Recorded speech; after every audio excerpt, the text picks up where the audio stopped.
Hello everyone, I am Jonathan Little. I'm here with episode 222, Trip Deuces, of Weekly Poker Hand. I want to thank you all for being here with me today. And we are still playing Heads Up. This Heads Up battle between myself and Preben Stocken took forever. As you see now, blinds are up to 500,000, 1 million.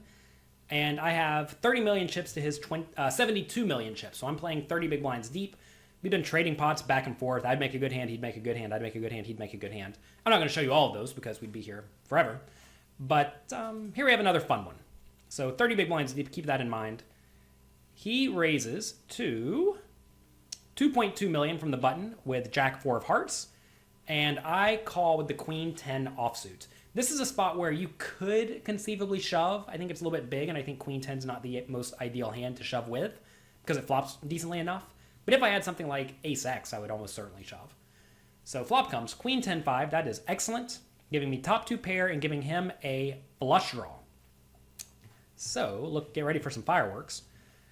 In this scenario, I check very clearly. He is going to bet, almost certainly. Pot's 4.4 million. He bets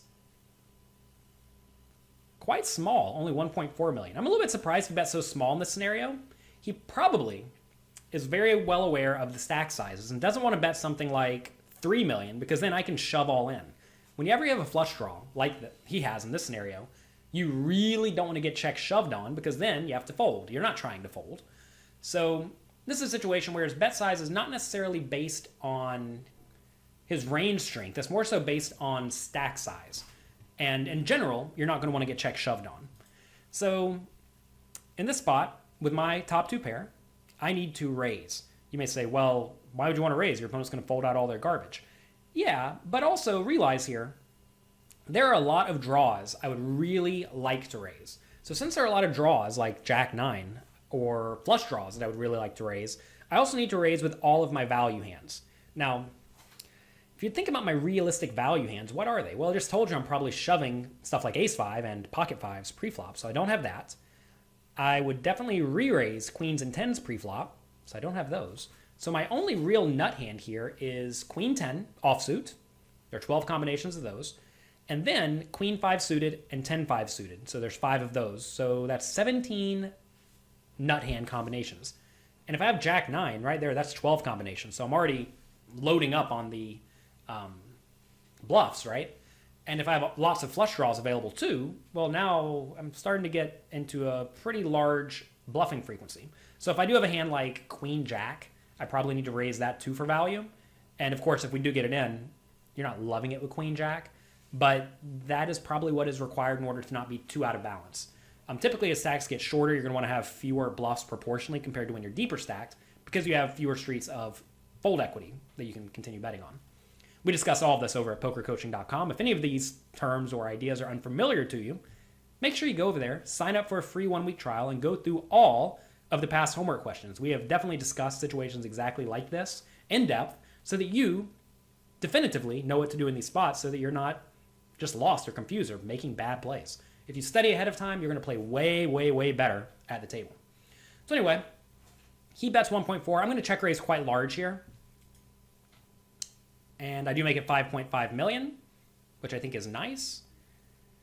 And with his flush draw, he needs to call. If he jams, I'm only going to fold out bad flush draws, which he's crushing, and maybe Jack 9. But notice he blocks Jack 9 because he has Jack 4 in his hand, right?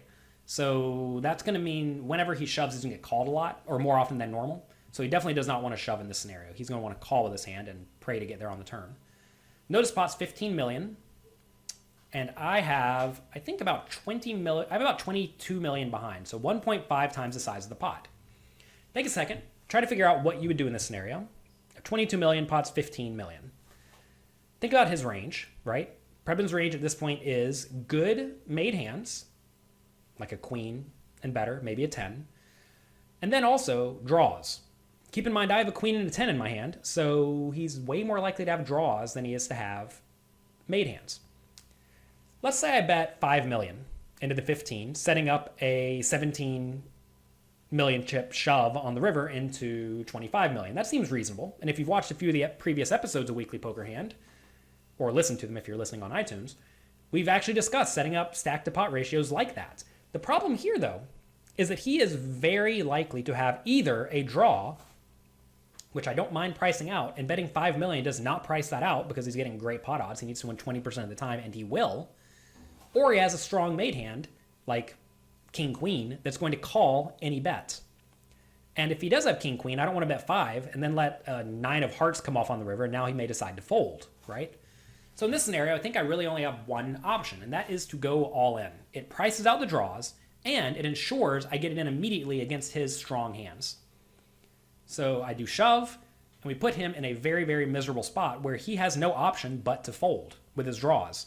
And all the draws here have a solid 20% equity. We see here it's actually 18% this time. I guess because the 10 of hearts is no good. But I definitely like the play here. And this awareness of stack size is very, very vital. And also being aware of what ranges look like. If I'm sitting here with Jack 9, I would also go all in because he's going to have some nut hands that are going to call, which sucks. But he's also going to have a lot of flush draws that I can make fold. And it's really, really vital to make those hands fold. So here, if I did have a flush draw, I'd be all in. If I had Jack 9, I'd be all in. If I had my nuts, I'd be all in. If I had a good flush draw, like Ace X of hearts or King X of hearts, I may check those, looking to check raise all in on the turn, because those actually have some value. Whereas if I had something like 6-3 of hearts, I would definitely shove, because it has no showdown value. As you get less showdown value, you want to be more inclined to rely on fold equity to profit, which means you need to be aggressive.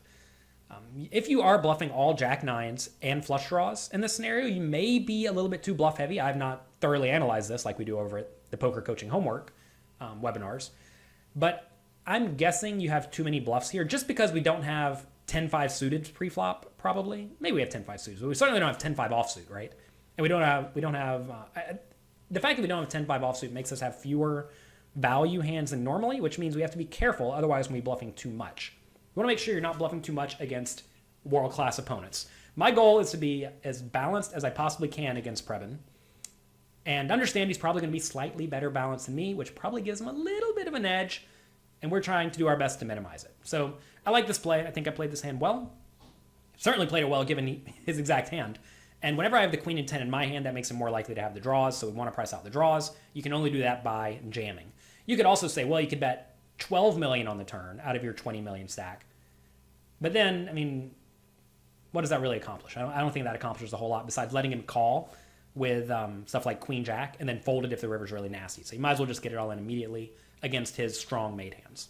So that's going to be it for this episode of Weekly Poker Hand. Thanks again for being here. If you have not, sign up to your free trial at pokercoaching.com. I'm sure you're tired of hearing me discuss it, but I know that I've created this course that will help you get better at poker and win more money, which will allow you to better your life. At the end of the day, I want people who want to get better at poker and life to have better poker results, which will often lead to a better life. So check it out. It's completely free to sign up for a free trial. Hope you enjoy it. Good luck in your games, and I'll talk to you next week.